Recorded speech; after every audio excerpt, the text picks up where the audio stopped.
Hello students, कैसे हैं आप सभी लोग। आई होप आप सभी बहुत बढ़िया होंगे। तो चलिए फिर आज का लेक्चर हम लोग स्टार्ट करते हैं। आज के लेक्चर में हम डिस्कस करने वाले हैं management information system. BBA third semester का एक बहुत इंपॉर्टेंट पेपर है एमआईएस का, मैनेजमेंट इंफॉर्मेशन सिस्टम। इसका जो पिछले साल का क्वेश्चन पेपर है दिसंबर 2024 का, ये क्वेश्चन पेपर आज के लेक्चर में हम डिटेल में डिस्कस करेंगे। क्वेश्चन पेपर देखेंगे, ठीक है, प्लस उसका डिटेल में सॉल्यूशन डिस्कस करेंगे। ठीक है, तो ये क्वेश्चन पेपर आपके स्क्रीन पे है। ठीक है, तो आप जानते हैं क्वेश्चन पेपर जो आता है that is of 75 marks, 75 number का क्वेश्चन पेपर होता है। 3 सेक्शन होते हैं, section A B C. Section A में 5 क्वेश्चन होते हैं, ऑल आर कंपल्सरी, 3-3 नंबर के होते हैं। तो ये देखिए, दिस इज क्वेश्चन नंबर 1, 2, 3, 4, 5, ये 5 क्वेश्चन है।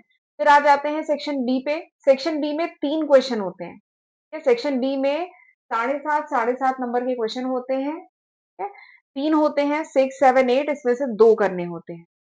फिर उसके बाद आ जाते हैं सेक्शन सी पे। Section C long answer type question होते हैं। 15 नंबर का हर एक क्वेश्चन होता है, 5 दिए होते हैं, 3 करने होते हैं आपको। ठीक है, क्वेश्चन नंबर 9, 10, 11, 12, 13, 5 क्वेश्चन होते हैं। तो this is the question paper. ये आपका क्वेश्चन पेपर है पिछले साल का, 2024 का। ठीक है, तो चलिए फिर देखते हैं इसका सॉल्यूशन। शॉर्ट में इसका सॉल्यूशन डिस्कस कर लेते हैं। ठीक है, तो सेक्शन ए का सबसे पहले बात करते हैं। सेक्शन ए में आपके 5 क्वेश्चन है, सारे क्वेश्चन कंपलसरी हैं, 3 नंबर का हर एक क्वेश्चन है। बहुत डिटेल में मत लिखिएगा, 75 वर्ड्स की लिमिट है। ठीक है, 4 से 5 लाइन में आंसर करिएगा। बहुत लंबा भी लिखेंगे तो 3 से ज्यादा नंबर नहीं मिलने वाला है, इसलिए चलिए शुरू करते हैं पहले क्वेश्चन से।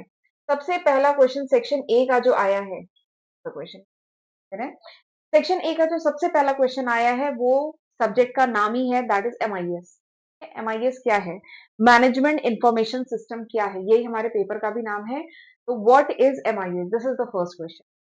तो देखिए, इसके नाम से ही इवन इसमें जितने भी टॉपिक हैं, डीएसएस की बात करें, टीपीएस आएगा, ये जितने भी वर्ड आएंगे ना, जैसा नाम है वैसा इसका काम है, ऐसे ही कुछ है इसमें। ठीक है, जैसे एमआईएस, मैनेजमेंट इंफॉर्मेशन सिस्टम का फुल फॉर्म क्या है, एमआईएस क्या है, मैनेजमेंट इंफॉर्मेशन सिस्टम। तो बेसिकली ये वो सिस्टम है, तो पेन ले लेते हैं। देखिए वर्ड क्या है, वर्ड क्या है एमआईएस, नहीं चल रहा है, कोई बात नहीं। वर्ड क्या है एमआईएस, एमआईएस क्या है, मैनेजमेंट इंफॉर्मेशन सिस्टम।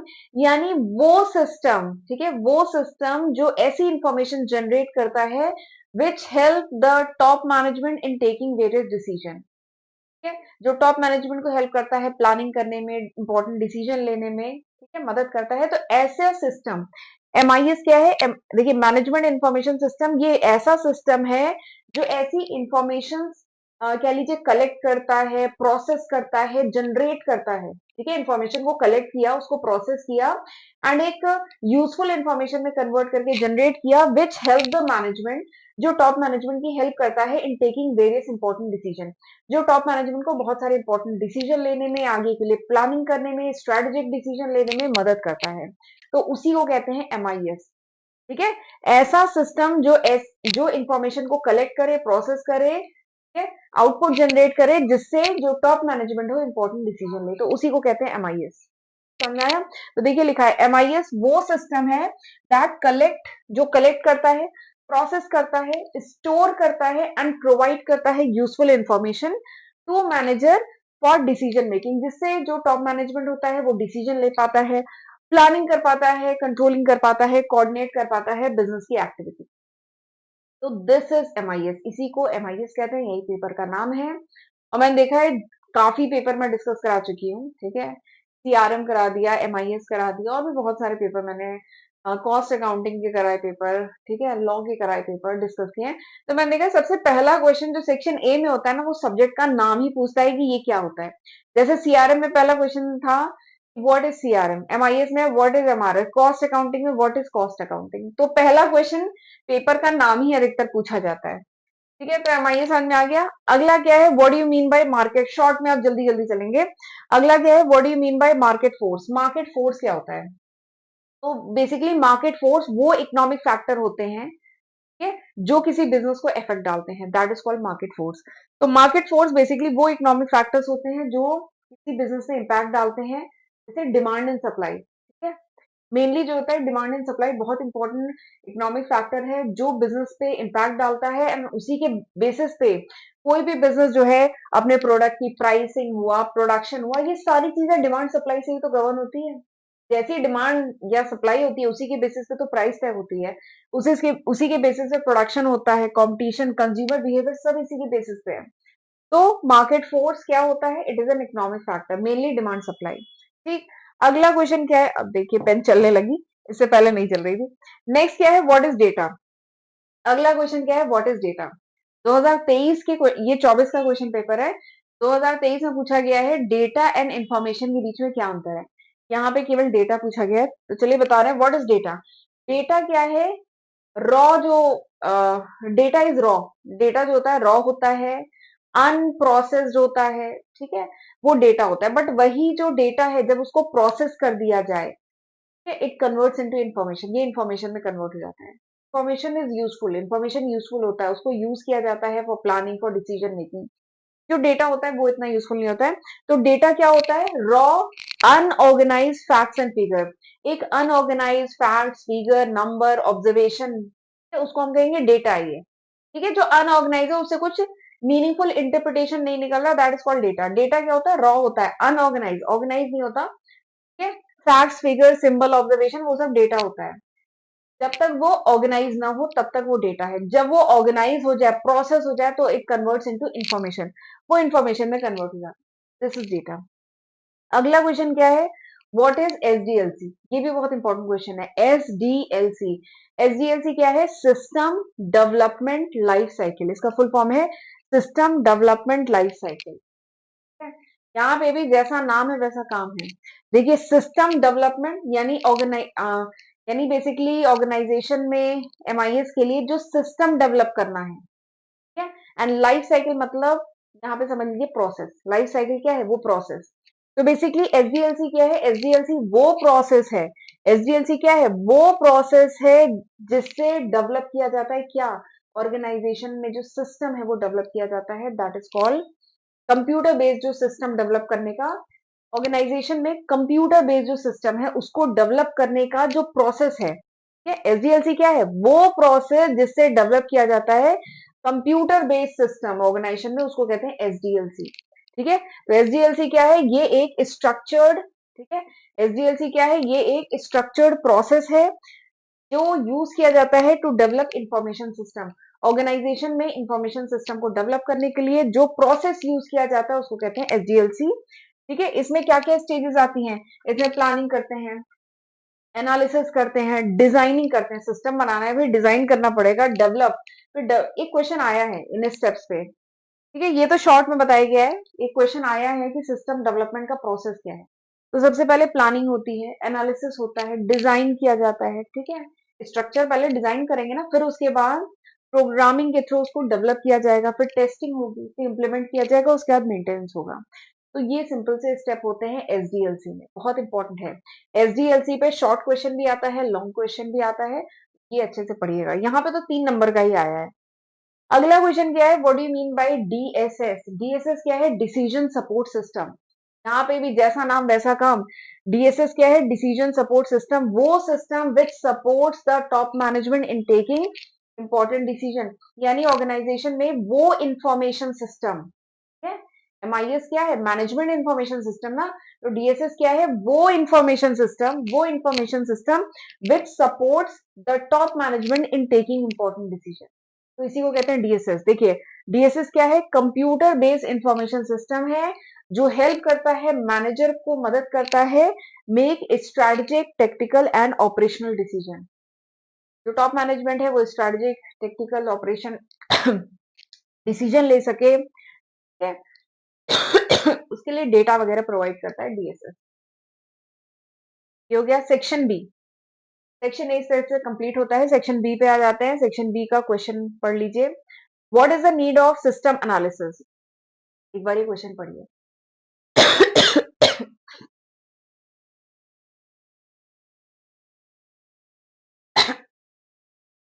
अगला क्वेश्चन क्या है, सेक्शन बी का पहला क्वेश्चन है, what is the need of system analysis? System analysis की जरूरत क्या है? ऑर्गेनाइजेशन में जो इंफॉर्मेशन सिस्टम है, ठीक है, उसको एनालाइज करने की, उसका एनालिसिस करने की जरूरत क्या है, उसे एनालाइज करने की जरूरत क्या है, तो बताइए। देखिए, जब तक एनालिसिस नहीं करेंगे, समझेंगे कैसे, अंडरस्टैंड कैसे करेंगे, उसके अकॉर्डिंग डिजाइन कैसे करेंगे, तो इसलिए बहुत जरूरी है। तो system analysis is needed to understand, समझने के लिए, इवैल्यूएट करने के लिए, and improve an existing system. Organization में जो भी एग्जिस्टिंग सिस्टम है उसको समझना होगा, उसको अंडरस्टैंड करना होगा, उसको एनालाइज करना होगा, एंड तभी तो आप उसमें इंप्रूवमेंट कर सकते हैं। तो इसीलिए सिस्टम एनालिसिस बहुत जरूरी है। तो सिस्टम एनालिसिस की जरूरत क्या है? टू अंडरस्टैंड, समझने में, इवैल्यूएट करने में, इंप्रूव करने के लिए इसकी जरूरत होती है। इसमें किया क्या जाता है? It help identify problem. इसमें सबसे पहले प्रॉब्लम को आइडेंटिफाई, सिस्टम एनालिसिस में सबसे पहले प्रॉब्लम आइडेंटिफाई की जाती है, प्रॉब्लम क्या है। दूसरा क्या है? रिक्वायरमेंट क्या है, ठीक है, यूजर डिफाइंड रिक्वायरमेंट, रिक्वायरमेंट क्या है, फिर वर्क फ्लो को एनालाइज किया जाता है, उसके बाद क्या क्या सोल्यूशन हो सकते हैं, फिजिबल सोल्यूशन हो सकते हैं, वो एनालाइज किए जाते हैं, ऑपरेशनल कॉस्ट को कम कैसे किया जाता है वो देखा जाता है, ताकि एफिशिएंसी इंप्रूव हो और ऑर्गेनाइजेशन जो भी अपना गोल है उसे इफेक्टिवली और इफिशिएंटली इंप्रूव, मतलब अचीव कर सके। तो इसीलिए इंफॉर्मेशन, सॉरी, ये जो सिस्टम एनालिसिस है, दिस इज वेरी इंपॉर्टेंट। जब तक किसी ऑर्गेनाइजेशन में जो एग्जिस्टिंग सिस्टम है उसको समझेंगे नहीं, इवैल्यूएट नहीं करेंगे, एनालाइज नहीं करेंगे, तब तक उसमें इंप्रूवमेंट कैसे हो। तो इसीलिए इट इज वेरी इंपॉर्टेंट। अगला क्या है, what are the method of MIS implementation? MIS, management information system, किसी ऑर्गेनाइजेशन में किस तरीके से इंप्लीमेंट किया जाता है? ठीक है, तो चार तरीके हो सकते हैं एमआईएस को इम्प्लीमेंट करने के। ठीक है, चार तरीके हो सकते हैं, कौन कौन से? सबसे पहला तरीका हो सकता है डायरेक्ट इम्प्लीमेंटेशन। डायरेक्ट इम्प्लीमेंटेशन, एकदम नाम से ही समझ में आ रहा है कि old system is replace immediately by the new system, यानी पुराना सिस्टम आपने हटाया और नए सिस्टम को इम्प्लीमेंट कर दिया, दिस इज डायरेक्ट इम्प्लीमेंटेशन। दूसरा क्या है? Parallel implementation. पैरेलल इम्प्लीमेंटेशन का मतलब क्या है कि ओल्ड सिस्टम चल रहा है, आपने पैरेलली ऑर्गेनाइजेशन में न्यू सिस्टम भी इम्प्लीमेंट किया। ठीक है, both both old and new together. अगला क्या है? Pilot implementation. पायलट इम्प्लीमेंटेशन का मतलब क्या है? न्यू सिस्टम को इंट्रोड्यूस किया गया है in a small part of organisation. Pilot implementation यानी पूरी ऑर्गेनाइजेशन में नहीं, अभी हमने केवल एक पर्टिकुलर डिपार्टमेंट में या एक सर्टेन पार्ट में ही न्यू सिस्टम को इम्प्लीमेंट किया। ये क्या है? Pilot implementation. अगला क्या है? Phase implementation. मतलब क्या है कि स्टेजेस में, हम पूरी ऑर्गेनाइजेशन में एक बार में नहीं कर रहे हैं, हम स्टेजेस में, स्टेज वन, स्टेज टू, यानी फेजेस में हम इम्प्लीमेंट कर रहे हैं। तो new system is introduce in stages या मॉड्यूल में। ठीक है, तो ये चार तरीके होते हैं एमआईएस को इम्प्लीमेंट करने। चलिए आ जाते हैं आखिरी क्वेश्चन जो सेक्शन बी का है, वो है एआई पे। आर्टिफिशियल इंटेलिजेंस की एप्लीकेशन बतानी है। तो इसमें तो आप एक्सपर्ट है मेरे ख्याल से, आजकल हर जगह, हर फील्ड में AI is useful in every section, हर एक सेक्टर, हर एक सेक्शन में, हर फील्ड में एआई का आजकल यूज हो रहा है। तो ये तो आंसर आप बहुत अच्छे से कर लेंगे। और ये 2024 का क्वेश्चन पेपर है। 2023 में भी 15 नंबर में क्वेश्चन आया है कि एआई की एप्लीकेशन आपको बतानी है। तो this is very important, AI एक इंपॉर्टेंट टॉपिक है, करके जाइएगा। डीएसएस पे क्वेश्चन आया है, एमआईएस के बेसिक, एमआईएस के सब सिस्टम पे क्वेश्चन आया है, डीएसएस वगैरह है जो, उस पे क्वेश्चन आया है। ईआरपी 2024 में भी ईआरपी पे क्वेश्चन आया है, 2023 में भी आया, तो ईआरपी भी जरूर करके जाइएगा, अभी आएगा इसमें ईआरपी का क्वेश्चन। अगला क्वेश्चन क्या है कि एप्लीकेशन बतानी है एआई, एआई की एप्लीकेशन बताइए। तो आज के टाइम में AI is helpful in every sector, हर एक सेक्टर, चाहे वो हेल्थ केयर का हो, ट्रांसपोर्ट का हो, एविएशन का हो, एजुकेशन का हो, जितने सेक्टर समझ रहे हैं, हर सेक्टर में एआई यूजफुल है आज के टाइम में। अब जैसे हेल्थ केयर के केस में कहिए तो AI is helpful in diagnosing the, जो भी डिजीज वगैरह है उसे डायग्नोस करने में, मेडिकल इमेजिंग करने में। रोबोटिक सर्जरी हो रही है वो भी तो एआई की मदद से हो रही है, ठीक है, उसमें मदद करता है। बिजनेस में बात करें तो एआई जो है कस्टमर सर्विस प्रोवाइड कर रहा है। चैट बॉट का नाम आपने सुना होगा, जिसके थ्रू 24/7 जो है, आप अगर उस पर मैसेज करते हैं तो चैट बॉट होता है, वो आपको रिप्लाई करेगा। ठीक है, तो वो एआई ही तो है। फ्रॉड डिटेक्शन, डेटा एनालिसिस में एआई हेल्प कर रहा है। अगला क्या है? एजुकेशन में, ठीक है, चैट जीपीटी वगैरह है जो एजुकेशन में बहुत मदद कर रहे हैं। पर्सनलाइज लर्निंग कर सकते हैं आप, जो भी चीज वर्बल भी पूछो वो वर्बल रिप्लाई रिप्लाई करता है, ऑटोमेटेड असेसमेंट हो रहा है। प्लस ट्रांसपोर्ट की अगर हम बात करें तो सेल्फ ड्राइविंग व्हीकल भी आ रहे हैं, तो वो सब क्या है, एआई तो है। फाइनेंस के केस में हम बात करें तो एल्गोरिथम ट्रेडिंग जो हो रहा है, रिस्क असेसमेंट हो रहा है। बैंकिंग के सेक्टर में भी एआई यूज हो रहा है, कोई फ्रॉड ट्रांजैक्शन है, किस टाइप का ट्रांजैक्शन है, उन सब में भी एआई यूज किया जा रहा है, कि एआई की हेल्प से आइडेंटिफाई किया जाता है कि कोई ट्रांजैक्शन फ्रॉड ट्रांजैक्शन है, सस्पिशियस ट्रांजैक्शन है, वो किया जा रहा है। इवन एचआर में भी एआई को यूज किया जा रहा है कि रिज्यूमे को स्कैन करके मतलब एआई बता देता है कि ये कैंडिडेट ठीक है कि नहीं है। एस्ट्रोलॉजी में एआई को यूज हो रहा है, तो मतलब हर फील्ड में एआई का यूज हो रहा है। अगला क्या है, स्मार्ट होम्स। इसमें voice assessment and automation system, AI से क्या है, आप घर को भी ऑटोमेटेड सिस्टम में लॉकिंग सिस्टम ऑटोमेटेड कर सकते हैं, वॉइस असिस्टेंट, ये सब एआई है। तो एआई से बेसिकली क्या हो रहा है, स्पीड बढ़ रही है, एक्यूरेसी बढ़ रही है, डिसीजन मेकिंग इफेक्टिवनेस बढ़ रही है। तो this is the application of AI, ये एप्लीकेशन है एआई का। सेक्शन बी का आखिरी क्वेश्चन। अब चलिए सेक्शन सी पे चलते हैं, जिसमें है 5 क्वेश्चन, 3 करने हैं। पहला क्वेश्चन क्या है, ये अच्छा क्वेश्चन है, describe briefly describe the structure of MIS. MIS का स्ट्रक्चर डिस्क्राइब करिए। एमआईएस में 5 कंपोनेंट होते हैं, ठीक है। अगर इसके सब सिस्टम की बात करें तो एमआईएस में 5 सब सिस्टम होते हैं, सब सिस्टम बोलिए या कंपोनेंट बोलिए, और ये 5 कंपोनेंट बहुत इंपॉर्टेंट है एमआईएस के, ठीक है। तो क्वेश्चन क्या है, describe briefly the structure of MIS and what are the impacts of MIS. MIS का क्या इम्पैक्ट है ये बताना है, प्लस आपको स्ट्रक्चर एमआईएस का बताना है। तो एमआईएस के कंपोनेंट की बात करें या इसके सब सिस्टम की बात करें तो 5 कंपोनेंट होते हैं या सब सिस्टम होते हैं एमआईएस के, ठीक। कौन कौन से होते हैं, पहला है इनपुट सब सिस्टम। इनपुट इनपुट सब सिस्टम में बेसिकली क्या होता है, एमआईएस पहले डेटा लेगा ना, वो लेगा फ्रॉम इंटरनल या एक्सटर्नल सोर्सेज से डेटा लेगा। तो इनपुट सब सिस्टम में क्या आता है, collect data from internal and external sources. सबसे पहले एमआईएस इंटरनल या एक्सटर्नल सोर्स से डेटा कलेक्ट करता है। दूसरा क्या है, प्रोसेसिंग सब सिस्टम। अब ये जो डेटा कलेक्ट किया इसे प्रोसेस किया जाएगा, ठीक है। तो कन्वर्ट किया जाएगा रॉ डेटा को मीनिंगफुल इंफॉर्मेशन, ठीक है, वो कन्वर्ट किया। तीसरा क्या है, डेटाबेस सब सिस्टम। डेटाबेस सब सिस्टम मतलब ये जो डेटा है इन्हें स्टोर किया जाएगा, इन्हें ऑर्गेनाइज किया जाएगा डेटा को, ठीक है। तो डेटाबेस सब सिस्टम। चौथा क्या है, आउटपुट सब सिस्टम। या डेटा को प्रोसेस कर लिया, स्टोर कर लिया, बस यही काम है, नहीं, अब रिपोर्ट भी तो जनरेट करनी है। जो एमआईएस सिस्टम है, पहले डेटा लिया, उसको प्रोसेस किया, स्टोर किया, ठीक है, अब रिपोर्ट भी तो जनरेट करके देनी है, तो वही है आउटपुट सब सिस्टम, जनरेट करता है रिपोर्ट फॉर द यूजर, ठीक। एंड पांचवा क्या है, एक सेकेंड, हाँ, और पांचवा क्या है, कंट्रोल सब सिस्टम। कंट्रोल सब सिस्टम मतलब अब देखना कि जो रिपोर्ट जनरेट हुई है सही है कि नहीं है, ठीक है, ये सब देखना, एक्यूरेसी देखना, सिक्योरिटी देखना, सिस्टम की परफॉर्मेंस देखना, ये सब कंट्रोल सब सिस्टम, ठीक है। तो एमआईएस के सब सिस्टम की बात करें तो 5 होते हैं। इनपुट, सबसे पहले इनपुट सब सिस्टम, डेटा कलेक्ट किया, उसके बाद प्रोसेस किया, उसके बाद डेटाबेस में स्टोर किया, उसके बाद आउटपुट सब सिस्टम, एंड उसके बाद क्या है, आखिरी क्या है, कंट्रोल सब सिस्टम। तो ये 5 सब सिस्टम होते हैं, डिटेल में आप लिखेंगे। आगे क्या है, what is the impact of MIS.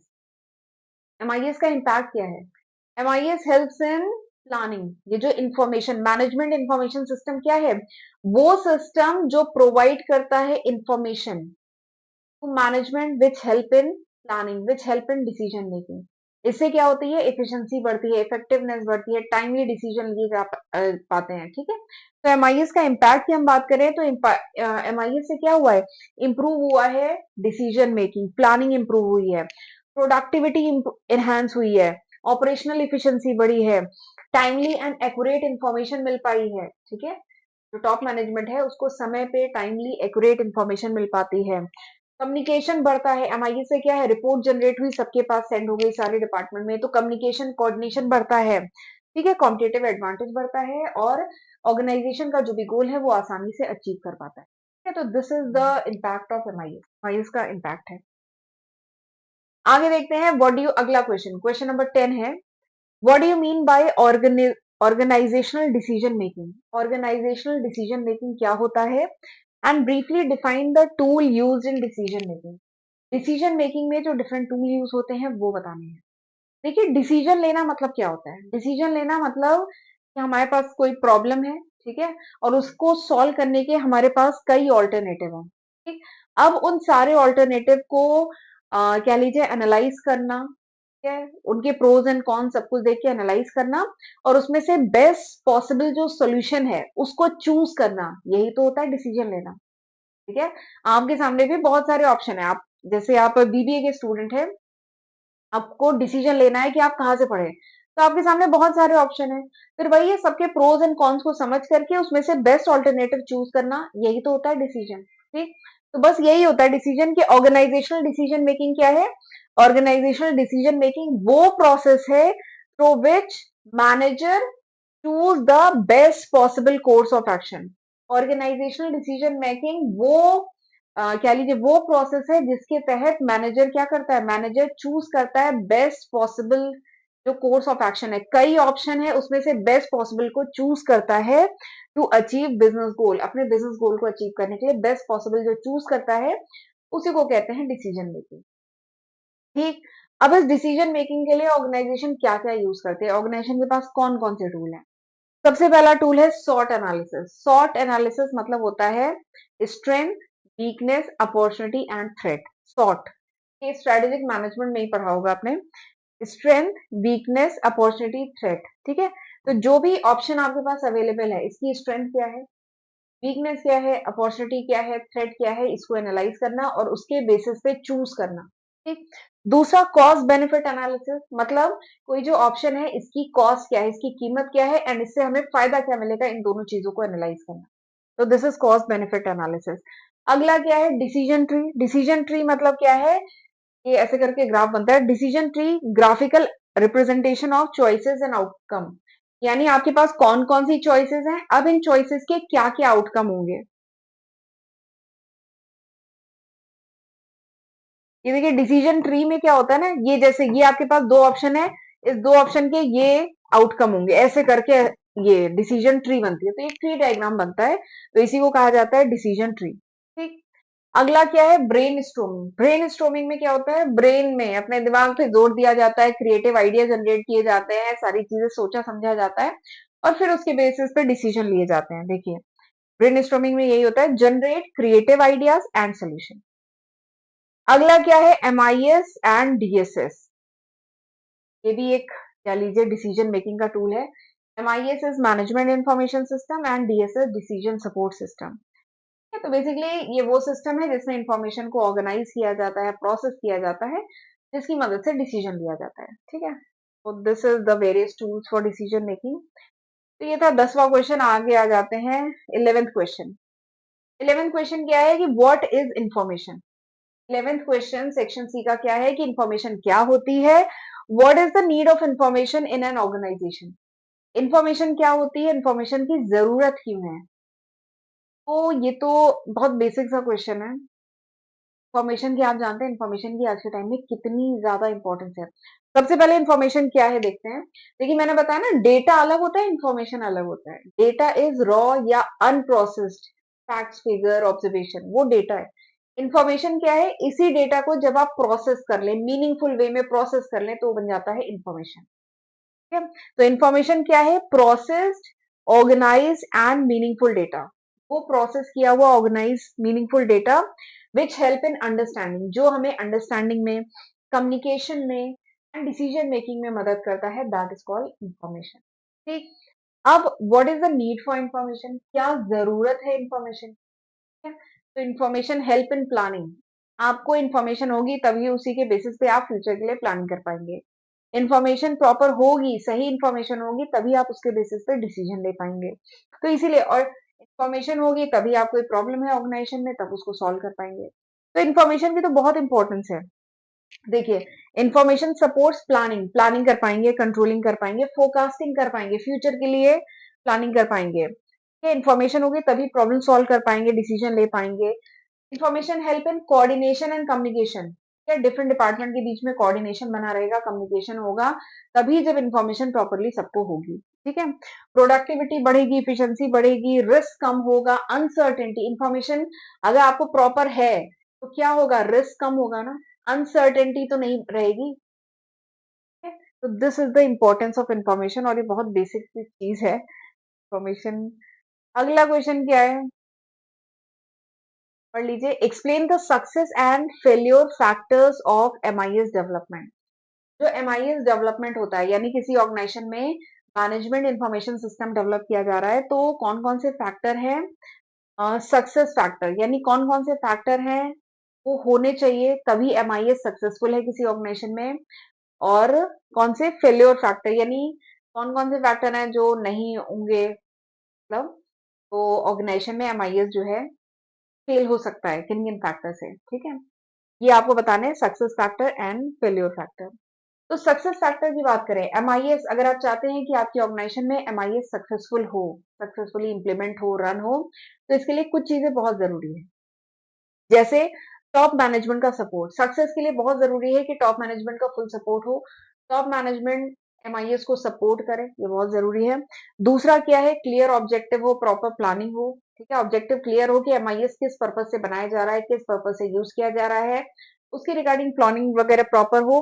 Plus skilled person, आपके यहाँ जो एम्प्लॉय वगैरह हो स्किल्ड हो, उन्हें वो चलाना आता हो, यूज करना आता हो सॉफ्टवेयर, ठीक है, यूजर्स की इन्वॉल्वमेंट हो, लोग उसको एक्सेप्ट करें, एम्प्लॉइज एक्सेप्ट करें, प्लस रिलायबल टेक्नोलॉजी हो, जो इंफ्रास्ट्रक्चर वगैरह आपके यहाँ पे आपकी ऑर्गेनाइजेशन में सही हो, ठीक है, डेटा क्वालिटी हो।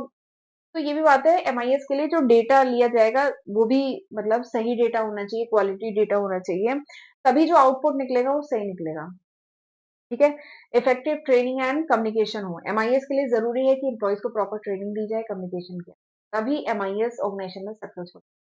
एमआईएस कुछ ऑर्गेनाइजेशन में फेल हो जाता है, इसका कारण क्या है, इसका कारण है poor system design and unclear goal, यानी सिस्टम डिजाइन पुअर है, पुअर सिस्टम डिजाइन जो ऑर्गेनाइजेशन में वो पुअर है, गोल ही क्लियर नहीं है किस पर्पज से एमआईएस को यूज किया जा रहा है, ठीक है, कैसे यूज कर सकते हैं कुछ पता ही नहीं है, तो एमआईएस फेल होगा। लैक ऑफ यूजर पार्टिसिपेशन, यानी लोग इसे यूज ही नहीं करना चाहते, एम्प्लॉय यूज ही नहीं करना चाहते हैं, ठीक है, पार्टिसिपेशन ही नहीं है। इनएडिक्वेट फंडिंग या टेक्निकल स्किल, यानी फंडिंग प्रॉपर नहीं है, लोगों को टेक्निकल स्किल नहीं है, कैसे यूज करना है, कहाँ यूज करना है। रेजिस्टेंस टू चेंज, लोग चेंज ही नहीं होना चाहते हैं, लोग वैसे ही डेटा एनालिसिस, पेपर पेन लेके ही डेटा एनालिसिस करना चाहते हैं, न्यू सिस्टम एमआईएस यूज करके डेटा एनालिसिस नहीं करना चाहते हैं।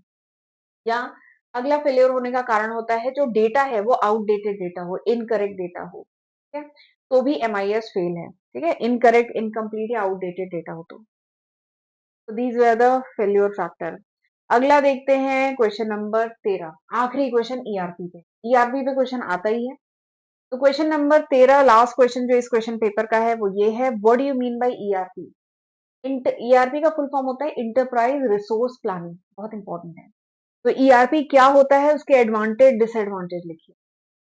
तो ईआरपी, इंटरप्राइज रिसोर्स प्लानिंग, ठीक है, तो ये क्या होता है, ये बेसिकली एक सॉफ्टवेयर होता है, इंटीग्रेटेड सॉफ्टवेयर होता है।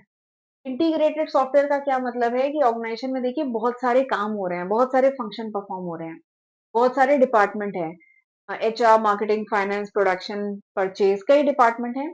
तो ईआरपी वो सिस्टम होता है, वो सॉफ्टवेयर होता है जो डिफरेंट डिपार्टमेंट को एक सिंगल प्लेटफॉर्म पे लेके आता है, ठीक है, that is ERP.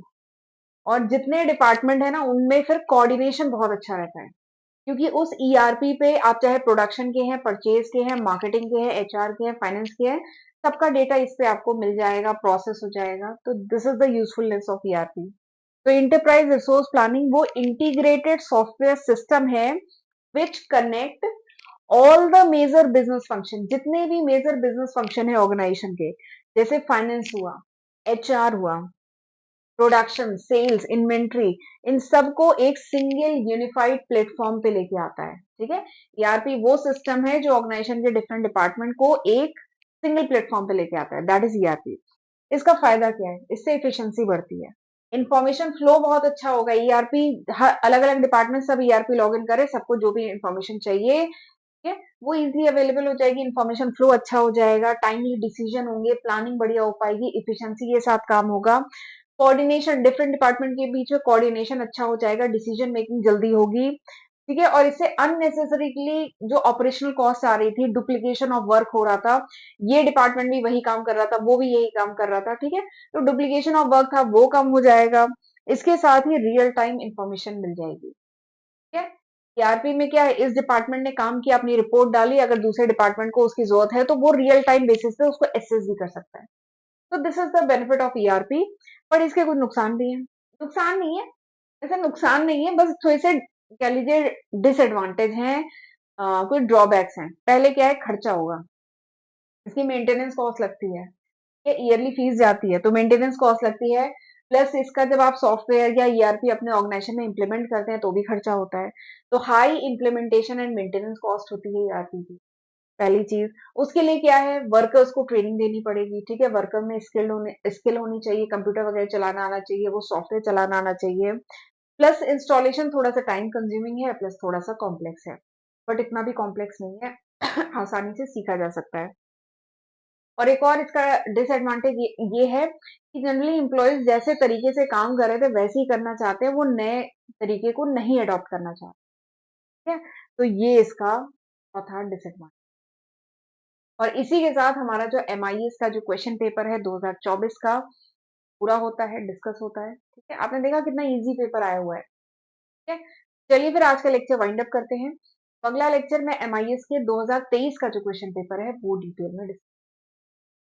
I hope ये लेक्चर आपको सही लगा होगा। प्लीज मुझे फीडबैक जरूर दिया करिए, कमेंट सेक्शन में जरूर बताया करिए कि ये लेक्चर वीडियो कैसा था। तो चलिए फिर मिलते हैं अगले लेक्चर वीडियो में, तब तक अपना ध्यान रखिएगा। God bless you.